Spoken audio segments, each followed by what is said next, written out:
Let's talk about a book that is, and this is no exaggeration, an absolute cultural phenomenon. But at the same time, it's so controversial, some people have called it the anti-book of virtues. We are, of course, talking about Robert Greene's The 48 Laws of Power. And this right here is the central puzzle we're going to unpack. How in the world does a book become a multi-million copy New York Times bestseller, something that's studied by CEOs and gets name-dropped in pop culture, while also being banned in prisons and getting labeled a psychopath's Bible? What is going on inside these pages? To really figure that out, we have to understand where this thing even came from. So let's start at the beginning with the author and how this book came to be. Now, you might think a book like this came from some university professor, right? Nope. Its origins are actually in Hollywood. Back in the 1990s, Robert Greene was a writer, and he was just watching the absolutely brutal power plays all around him. And he realized these modern executives and producers, they were acting just like the kings and courtiers from history. So he got this idea: what if he distilled 3,000 years of history into a single, totally amoral guide on how to win? Okay, before we jump into the laws themselves, you have to get your head around the brutal, cynical worldview that the entire book is built on. It is the key to absolutely everything. So, what's this worldview? Well, the book's premise is bleak. It basically assumes the world is a constant battlefield, a war of all against all. According to Greene, everyone is playing this ruthless game to get more power, usually at your expense. So the only way to survive, let alone win, is to look polite and civil on the surface, while behind the scenes you're plotting how to crush your rivals.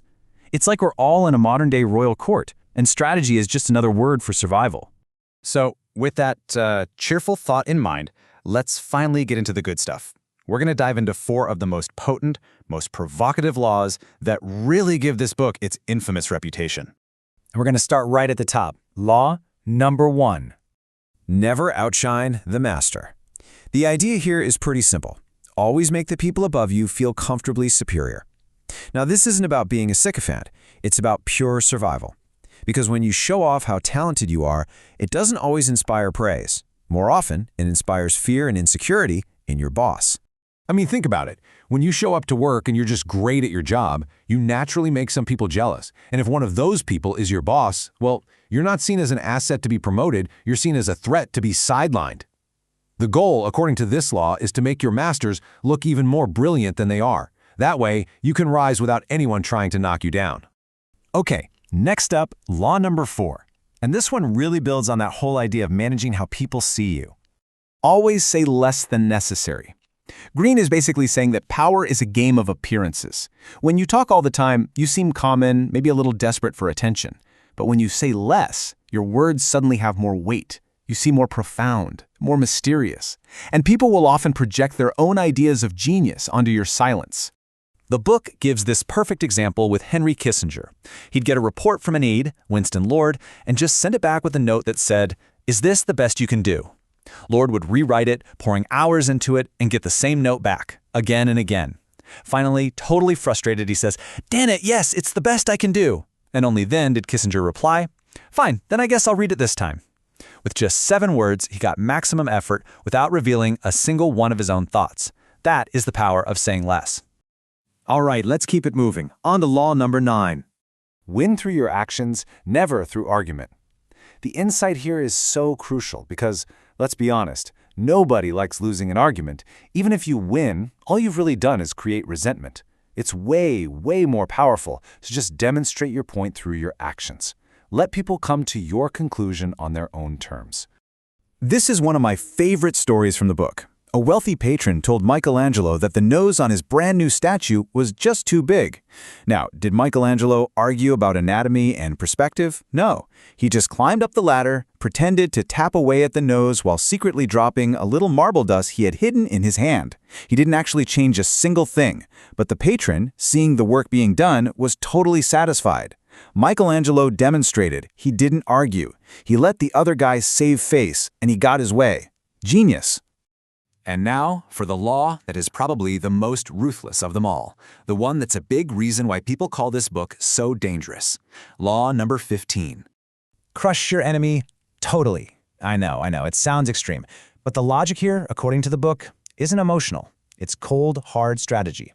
It all comes back to surviving in that brutal world we talked about earlier. Here's the reasoning.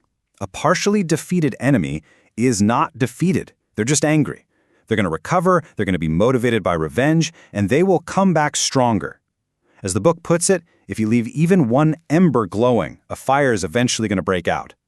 So from a purely strategic point of view, you lose more by stopping halfway than you do by seeing it through to total annihilation.